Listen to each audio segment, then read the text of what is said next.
കൊല്ലം ജില്ലയിൽ വിദ്യാർത്ഥി സ്കൂളിൽ ഷോക്കേറ്റ് മരിച്ച സംഭവത്തെ ലഘൂകരിച്ച് സംസാരിച്ച കൊല്ലം ജില്ലയിൽ നിന്ന് തന്നെയുള്ള മന്ത്രി ചിഞ്ചുറാണിയുടെ നടപടിയിൽ മുഖ്യമന്ത്രി പിണറായി വിജയൻ അതൃപ്തിയിൽ.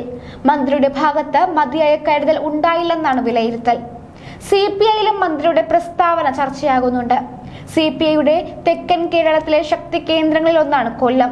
അതുകൊണ്ട് തന്നെ പ്രവർത്തകരും മന്ത്രിയുടെ പ്രസ്താവനയെ ഗൗരവത്തിലെടുത്തിട്ടുണ്ട്. സ്വന്തം ജില്ലയിൽ ദാരുണ അപകടം നടന്നിട്ടും മന്ത്രി തൃപ്പൂണിത്തുറയിൽ പാർട്ടി പരിപാടിയിലെത്തി വനിതാ നേതാക്കൾക്കൊപ്പം സൂംബ ഡാൻസ് കളിച്ചതും വിവാദമായി. വിദ്യാർത്ഥി മരിച്ച സംഭവത്തിൽ അധ്യാപകരെ കുറ്റം പറയാൻ കഴിയില്ല. സഹപാഠികൾ ഷീറ്റിന് മുകളിൽ കയറരുതെന്ന് പറഞ്ഞിട്ട് പോലും കുട്ടി പിന്തിരിങ്ങില്ല എന്ന് CPI ജില്ലാ സമ്മേളനത്തിന്റെ ഭാഗമായി ലായം കൂത്തമ്പലത്തിൽ നടന്ന വനിതാ സംഗമം ഉദ്ഘാടനം ചെയ്യവേ മന്ത്രി പറഞ്ഞു. കാലൊന്നും തെന്നിയപ്പോൾ പെട്ടെന്ന് കയറി പിടിച്ചത് കറണ്ട് കടന്നു വന്ന കമ്പിയിലായിരുന്നു.